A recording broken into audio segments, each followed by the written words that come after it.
Hi, this is Asa, and welcome to my audio experience.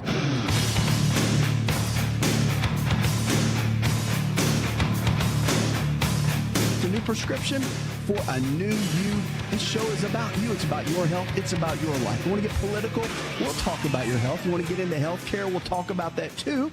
Whatever you want to talk about. But at the end of the day, remember this, your health is your greatest wealth. And knowing that living in the South, of course, like I do, that we're some of the most unhealthy states in the country. And you might be thinking, well, I don't really care about that. Well, you should. And let me tell you why. Because right now, by the year 2030 or 2030, as we say, half of the American population will be obese. Now, let me tell you what that means. It means that right now you can control what's going on with your health more than ever by changing your lifestyle choices. It's true. You know that 80% of the health challenges we face today, like diabetes, heart disease, blood pressure, cholesterol, depression, anxiety, 80% of those are diet and lifestyle related. It means that somehow, some way, we've lifestyled our way in. Now, that's good news. Why? Because we can take responsibility for our health and for our life, and that gives us hope. It should, anyway. And it's funny that we always don't really pay attention to the things that were given in life to us for free. You know, the things that we pay money for, our cars, our homes, those are the things that we pay so much attention to. But our health really was a gift given to us for free when we were born.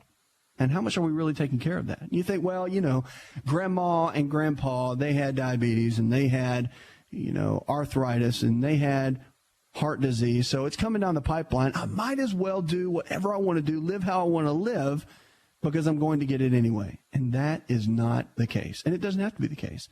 Not for you, not for your kids, not for your grandkids. You literally can change the family tree by changing the choices that you make every single day. And on this show, we want to help you, empower you, equip you, educate you to go from where you are in your current state of health to where you need to be. This show is about empowering you. It's about empowering your health. Lines are open, 888-283-7272. That's 888-283-7272. We'll take your calls now. We're going to go to Tim, though. Tim, let's kick it off with you. Welcome to the show. Yeah, Doc. A reason I'm calling is because recently I sustained an injury, but I'm pretty much recovered from it, and I wouldn't want to go through it again. I made the mistake of, you know how some people, they pop the vertebrae in their neck. Sure. I overdid it. And therefore, I injured a tendon. There's a tendon like behind your ear that goes down into your shoulder, and because of that, I couldn't raise my left arm. The upper arm, I couldn't move it or anything like that. But I found that from just resting throughout the day, let's see, a couple days ago, I found that I could raise my arm again, but I didn't do it. So you're having some decreased range of motion because of what happened to your neck, right? Yeah, decreased range of motion. Okay. But since I've been doing nothing but a lot of resting, drinking water, and now, did you go see a physician? Did someone actually help you with that? No, I went to Bible study, and they all laid hands on me and stuff like that. Okay. And I went back home, and all I've been doing was sitting in a nice, easy chair that I could extend, a nice, comfortable chair, because, like, if I tried to sleep in a bed, I'd bounce around and irritate the shoulder. Right. But the chair works a lot better. So I've been doing nothing but sitting in the chair, and now I'm able to raise my arm back to a full 100% to what it was. So your question to me is what? I'm just trying to get an understanding of what was happening, if you might have a... Yeah, of course. So basically what happened is, if I'm getting this right, you kind of felt a little stiffness in your neck, a little kink in your neck, and so you kind of tried to whip your neck to the side a little bit and crack your neck a little bit, right? And right. In that, you injured it. And now, when you say you injured a tendon, did you have someone diagnose that, or is that your own thought? It's my own thought because I could feel it. Okay. Let me tell you exactly what happens when you do something like that, all right? When you feel some type of tension, muscle tension, or whatever it might be in your neck, okay, and you take it and you kind of whip it to one side or bend it to the side, which you're right, you really should never, ever, ever do that. And the reason is because just because you have a little muscle bundle or trigger point that might show up in the neck, you should have someone that's qualified to actually work on that. And it could be from stress, and it could be from some of the bones and the spine being out of position. And you could get an expert that could help you put it back into position, such as an osteopathic physician that's a DO, or a chiropractic physician, a DC. They're very well trained. That's what they do. And, I mean, even some physical therapists have been trained as well in that aspect. So whenever you have, just let me tell you, in the future, that ever happens again, obviously you probably learned a lesson, but don't ever do that. You always want to have someone qualified to work on it. And that's what they do. I mean, that's how they're trained. So anyway, my point is, what happens is when you whip your neck like that, it's not really so much a tendon. It's more the ligaments that can stretch a little bit. There's a disc in between the bones. Now, probably didn't rupture a disc. Did you cause some inflammation in there? Some shearing force to the disc itself? Yeah, it probably did. But, I mean, you know, the difficulty raising your arm and all that, the nerves that come out of the base of the neck go in and innervate the shoulder down into the arm. They deal with sensation. They also deal with the motor function, which is the movement. So when you think motor, think movement. And so that's what it probably, some of the inflammation and swelling from you doing that could have hurt. Now, here's the deal. You probably didn't injure it at that moment. The disc itself is probably in between the bones and the neck, have probably been degenerating for some time. 80% of the body breaks down before we experience our first symptom. So if you understand that, then you understand that this has probably been going on for some time, probably poor posture over a long period of time, and then finally you just did that motion, and it was enough to throw it over the edge.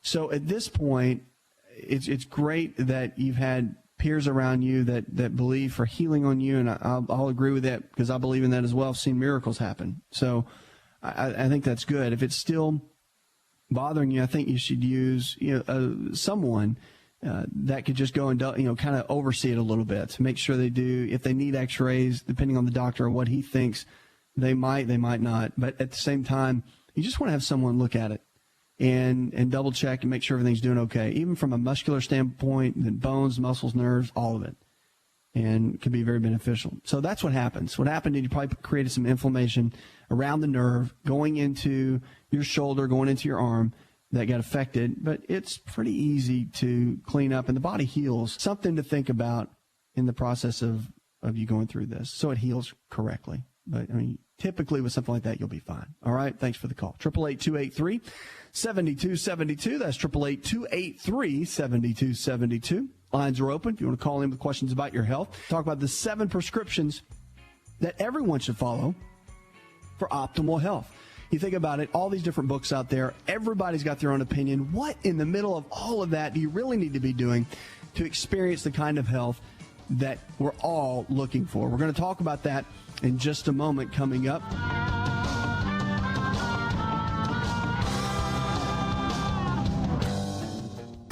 If you're looking for increased strength, increased endurance, and better recovery, then look no further than an all-natural nutritional supplement called creatine hydrochloride. Concrete is the brand, and it's the most absorbable form of creatine hydrochloride found today. Now, creatine is not just for athletes. You've probably heard that before, but concrete, creatine hydrochloride, is for the everyday person looking to improve their health. Listen, I started taking creatine in college when I was a strength and conditioning coach at Florida State University, and I've taken it ever since my college years, and it's made a massive difference in my life. Everything in my body, I believe, is functioning better because of creatine. Creatine hydrochloride I've moved over to using concrete, and it is the best form of creatine on the market. Concrete creatine hydrochloride is available at most Walmart stores and on Walmart.com or any store that carries nutritional supplements. Just make sure to look for Concrete brand creatine hydrochloride and watch your endurance, your strength, and your recovery and your immune system get boosted today.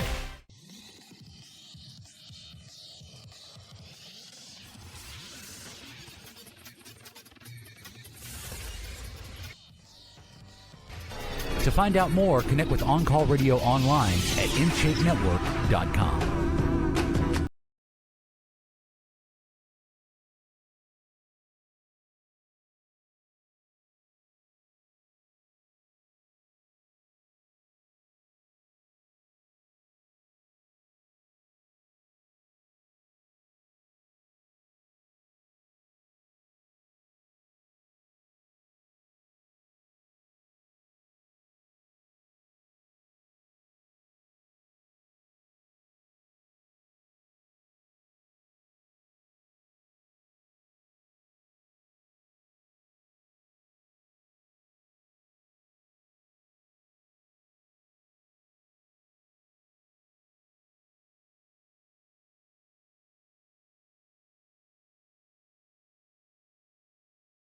People deal with restless leg, and there's several medications that are out there to handle that sort of situation, but it's pretty simple. Actually, restless leg is due to a mineral deficiency in the body. And from more of a natural perspective, there's several things that you can consider. So think about the minerals that are the big ones that a lot of people struggle with and that we don't really see in our food supply as much as we need to. We see calcium, but we're not getting the amount of vitamin D that we need. And that's not just from sunlight, actually from more supplemental vitamin D. And vitamin D is a blood test that everyone should have done with their physician. No doubt about it. And simply put, because vitamin D is kind of the regulator for all of the other different minerals. So it's important to have magnesium, plenty of boron, plenty of calcium, but you've got to be able to absorb all of those. If you don't absorb those nutrients well and the minerals themselves, then it can cause a lot of the cramping. It can cause a lot of the jumpiness of the restless leg, because typically happens at night with a lot of people. And Requip and some of the other medicines can stabilize it and manage it, but it really doesn't get to the root cause of what's going on. So just something to think about as you're going through that. Typically, it comes down to mineral deficiencies. And if you're not eating a real well-balanced diet, and what I mean by that, I mean, everybody has their own version of what that really means. And a well-balanced diet typically is you want to do equal amounts of lean protein sources like chicken, fish, beef, or eggs for your protein sources. All right. And then low glycemic carbohydrates, staying away from the starchy carbs like bread, pasta, cereal, crackers, staying away from the white potatoes and white rice and that sort of thing. Sticking more with fruits and vegetables. And then your good healthy fats, your omega-3s, 6s, and 9s, almonds, walnuts, cashews, avocados, all the good ones. Those are the ones that aren't really going to make you fat. Those are the ones that are going to help your hormones and everything else work in a much better way. So just a couple of things to think about as you're dealing with that. And when you talk with your doctor, maybe you can mention some of that to them. But I do think in the end of the day, a lot of what we eat determines how we feel and how our body functions more than anything. Hope that helps. 888-283-7272. Let's go to Florence now. Hi, Florence. Welcome to the show, darling. How can I help?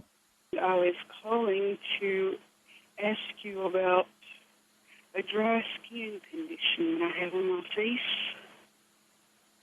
And it's not oily skin like a few people thought that it was. It's just dry and can turn red at times.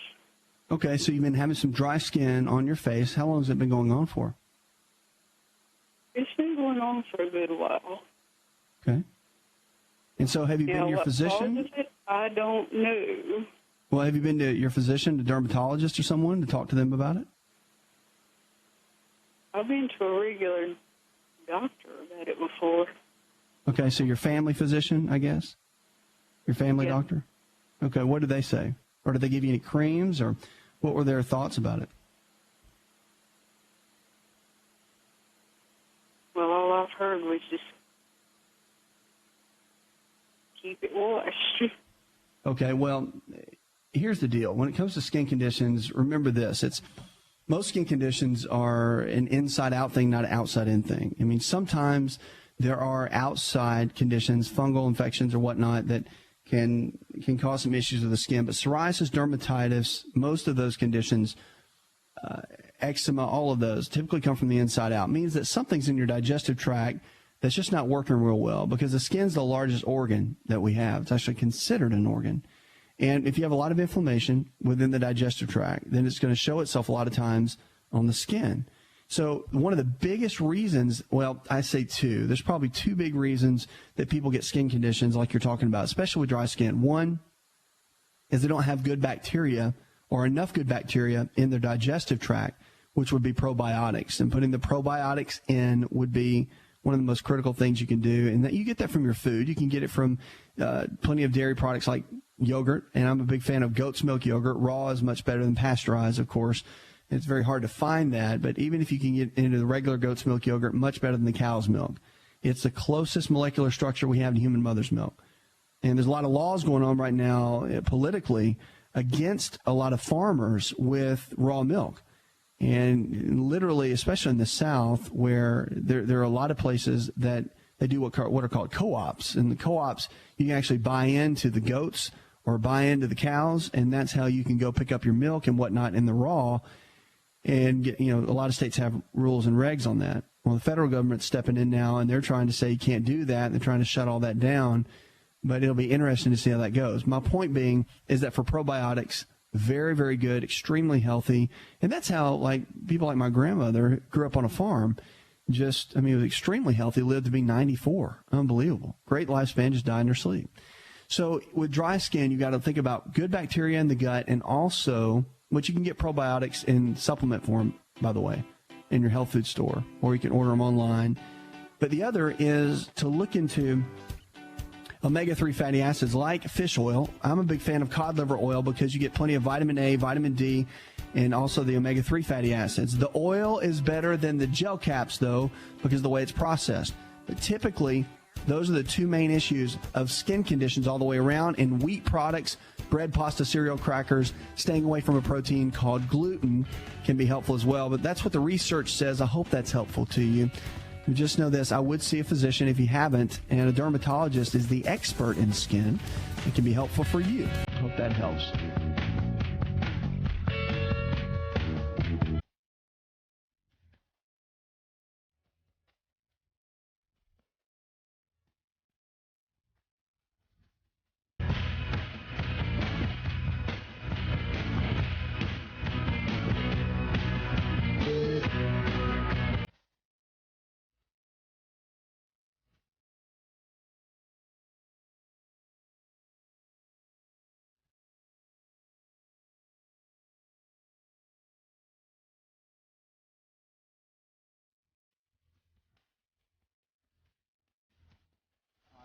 Want to turn back the clock 15 years and have more energy? This is Dr. Asa telling you to just breathe with LiveO2. LiveO2 delivers the right amount of oxygen we need for optimal health. Go to liveO2.com. That's liveO2.com.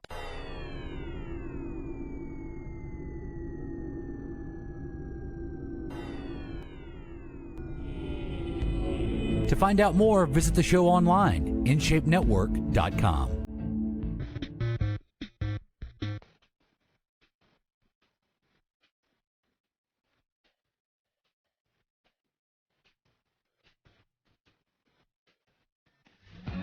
Texting while sleeping. Now, this is new. You hear about sleepwalking?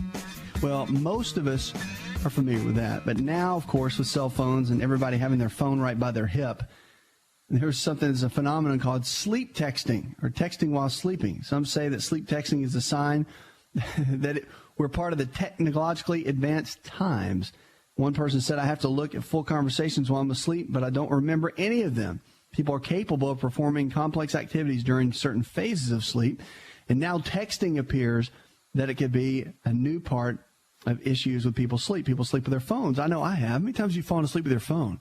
I use the alarm on my phone a lot of times, but I don't like keeping the phone on me because of the electromagnetic radiation the phone puts off a lot. And if you don't have a magnet, they have these little devices that you could actually put in the back of the phone. Let me see what the name of this one is. It's called the Shield. And the Shield, I believe it's theshield.com, something like that, $20, and you can get a little a device you can put inside by your battery. And it people say, does that really work? Yeah, it's enough. It's worth it because it can block a lot of the radiation. You know, if you keep your cell phone on your hip or in your pocket or near your head all day, every little bit helps. Does it get all of it? Probably not. But does the mechanism work behind it? Yes. It's not a gimmick. Anything you can do magnetic on your body, a lot of the magnets that you see, that can be very beneficial for your overall health and to really make a difference. So when you're thinking about doing something like that, you want to be very protective. But, yeah, the sleep texting is important. Always keep your phone away from you, not just from the texting part, but it is good to sleep. When you're sleeping, it can also disrupt sleep patterns, believe it or not. If you keep your phone near your head at all, it can, not to mention the buzzing that can happen if it starts to ring or get text messages through the evening. But texting while sleeping, interesting. Amazing what's going to come up next. 888-283-7272. That's 888-283-7272. We're taking calls about your health. Let's go to Rachel. Hi, Rachel. Welcome, darling. How can I help? Well, about a year and a half ago, I was diagnosed with 5 blockages and immediately had surgery 6 days later. And actually, the reason I was diagnosed, I've been a walker for about 15 years, but I started jumping on the trampoline after listening to you. Good for you. upping the exercise made me have a little bit of discomfort in my chest, and that's why I went and got it checked out. So thank you very much for maybe saving my life, but you and Vanderbilt Hospital. Oh, thank you. But anyway, and they are very good doctors, and I'm very appreciative. But I haven't been told anything different to do.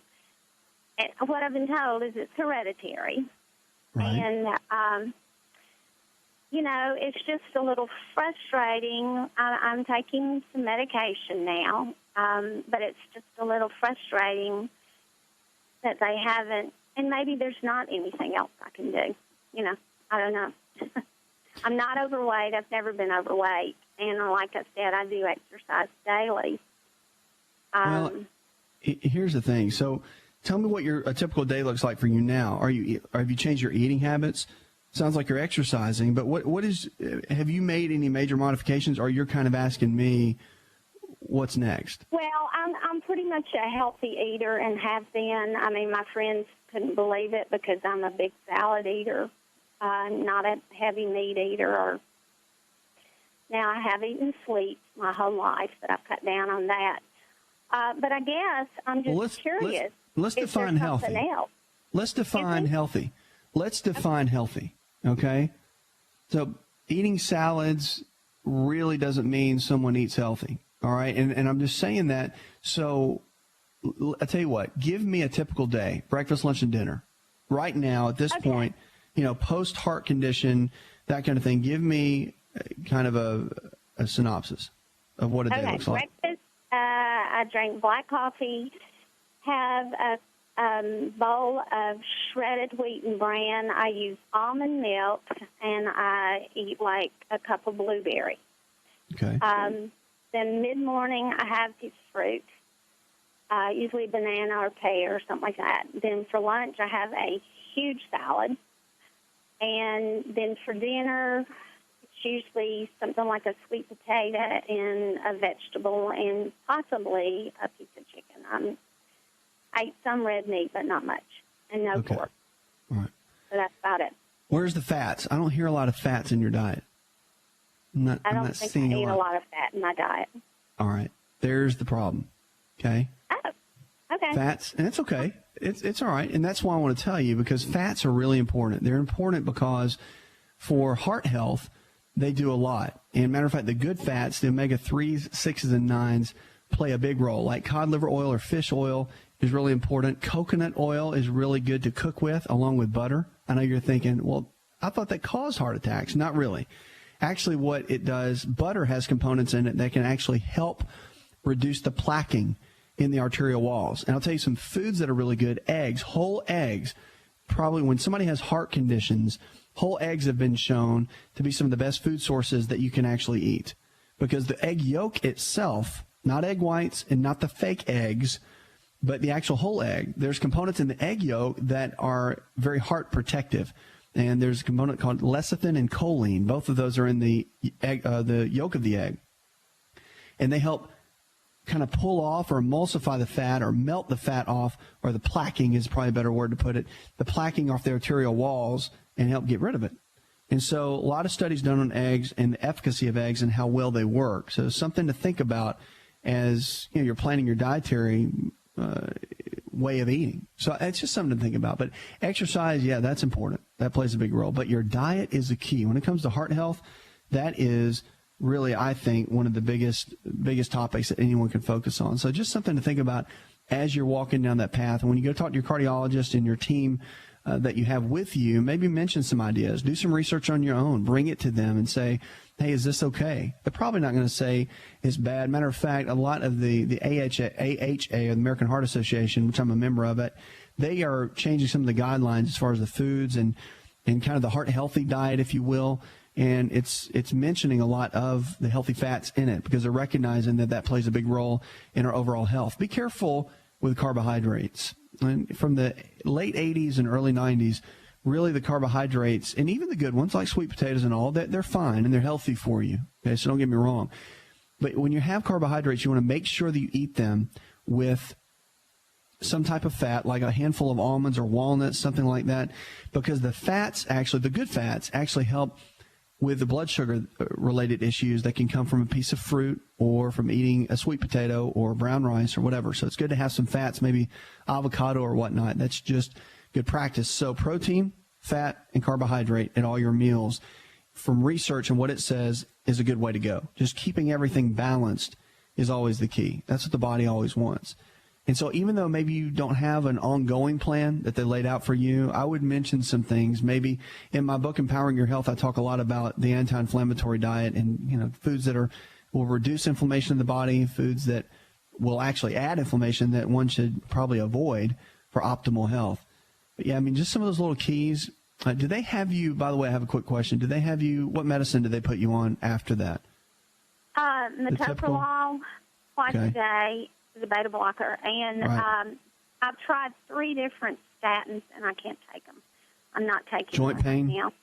A lot of joint pain when you take statin. Oh, yes, just different things. But anyway, I'm not taking that anymore. But I do take niacin, 1,500 milligrams of niacin a day. Okay. And fish oil, and I don't know. Are you taking the oil or the gel caps? The gel caps. Yeah, switch over to the oil. You might want to look into that because the gel caps a lot of times they can turn rancid the way they make them.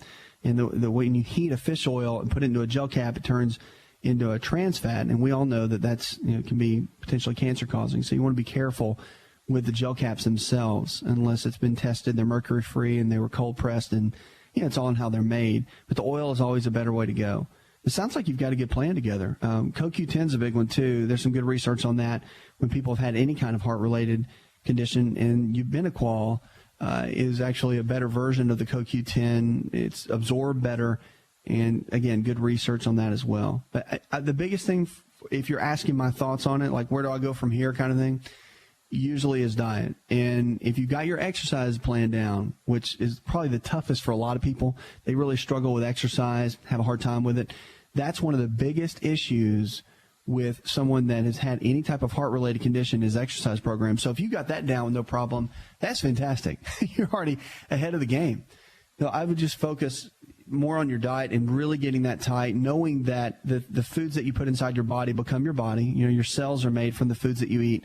And that does play an enormous role in your overall health. But keep me posted. I think you're doing great. Sounds like you've got a good plan. Just adding some fats into your diet might be something you want to look into. All right. Thanks for the call. 888-283-7272. That's 888-283-7272. Coming back about your health and about your life. 80% of the health challenges we face today are diet and lifestyle related. That's good news. You know why? You're thinking, how is that good news? It's good news because it gives you hope. If you can lifestyle your way into getting sick, which most of us have in the United States, the good news is if we can make some radical changes, which will yield radical results, then we can lifestyle our way out and get well. That is the hope that we have. Lines are open, 888-283-7272. We'll be right back with more Healthy Talk Radio.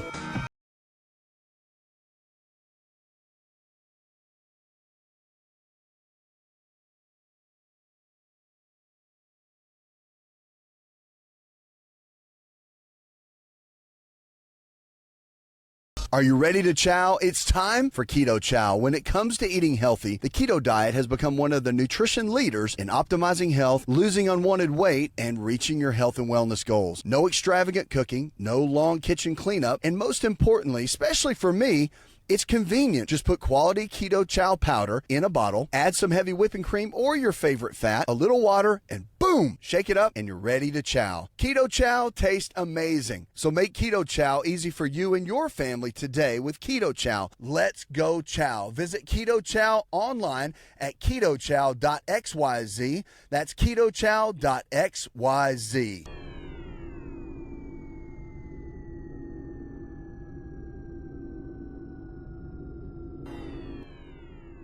Connect with On Call Radio and watch On Call TV at InShapeNetwork.com.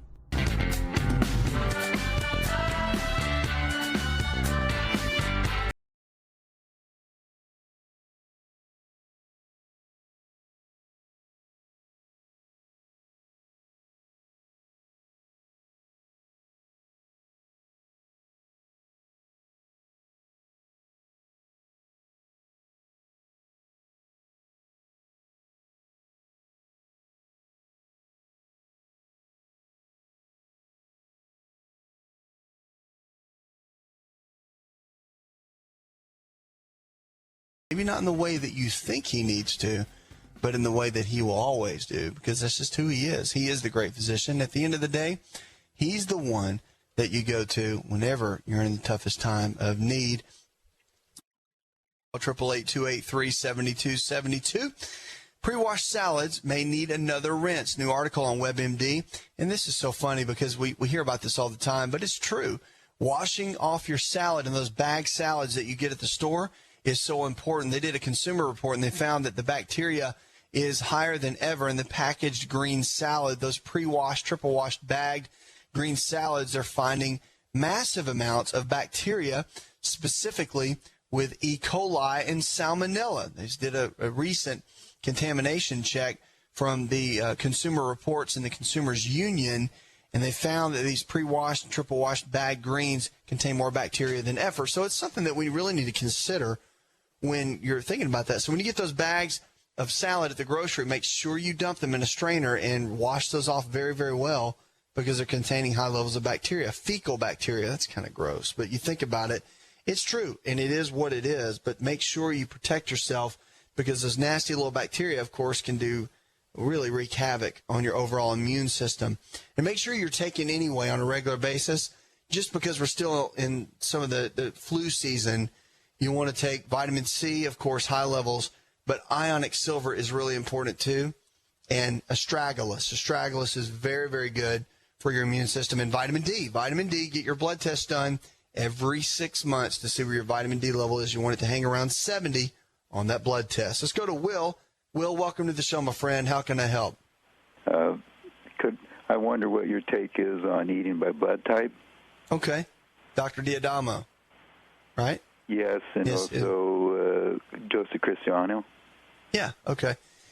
Yeah, the eating for your blood type, both good guys, by the way. No, both of them. But eating for your blood type has some good research behind it. And here's the deal. The body wants to be in balance all the time. That's the goal of the body. That's what it wants to shoot for. So when you say the different blood types, such as type O, can handle more meat products, and type B and the type A can handle different, more of the grains and more of the carbohydrates than vegetables, then there's research behind it. However, the validity of it, I'm a bigger fan personally of seeking for the body to be in balance. That's the key. So proteins, fats, carbohydrates all need to be in balance, not one heavier than the other, and not one taking up more caloric intake each day over the other, because your body needs all those nutrients every day, regardless of what your blood type is.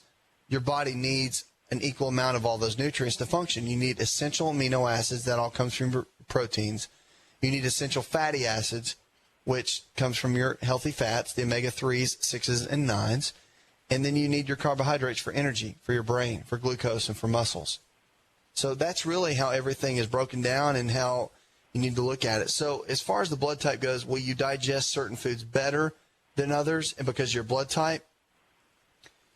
I think, if this is my opinion, if you stay in balance with your food choices and eat the right kind of foods, and you stay off of foods that create a lot of inflammation in the body, and stay away from the grains and most of the dairy except goat's milk dairy, and you follow the principles that are laid out in my book, Empowering Your Health, because of the food groups, I think that's the best way to go. That's why I put it in there.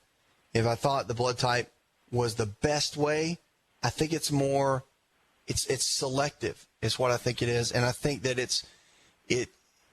will it give people a good guideline? You're not going to go wrong if you follow that. Meaning, I would rather you follow that than just trying to wing your own diet on your own, because the principles in there and the different food choices that they pick out for most people are pretty darn good. I'm a fan. But as far as the overall principles being the golden rule for what you should be eating on a regular basis, not so much. All right. Thanks for the call. Charles, talk to me. About 2.5 weeks ago, I come down with a rash. I say a rash, I'm itching. Okay. And I tried to do some deductive reasoning. I thought, well, it was started like about 3 weeks ago. Is it neuropathy? Neuropathy, yes, sir. Okay. And right. I thought, well, it was one of the medications that I hadn't gotten before when I was down there. I've got about 9, 18. So is it now the rash itself? Is it coming out in one area? No. Or is well, I'm trying to do some deductive reasoning, but today I was out mechanic and my neighbor invited me for lunch. We're closing out right now in this hour, Charles. But I'll tell you what, if you've got a neuropathy, it's probably a B6. Now, the rash itself, if your body in the beginning stages, when you get started on the anti-inflammatory diet, and depending on what your situation is, you want to talk with the physicians there at the clinic. But what probably is happening is you're pushing out a lot of the yeast-related infections, potential bacterial infections, and that rash sometimes is normal when the body starts pushing that out. Wormwood is very good for a situation like that. You probably want to take a couple of days off and fast. That's always a good thing to do to let your body kind of cleanse and detox. Thanks for the call, my friend. Puts another hour in the charts. I'd like to thank our producer, Jay Patrick, Leslie Pardue, and the rest of the team. I'm your health and lifestyle coach. Go tell one person something you learned on this show, and together we can change the health of our friends, our families, and our communities. You're listening to the best in healthy talk radio, where we're diagnosing hope one person at a time.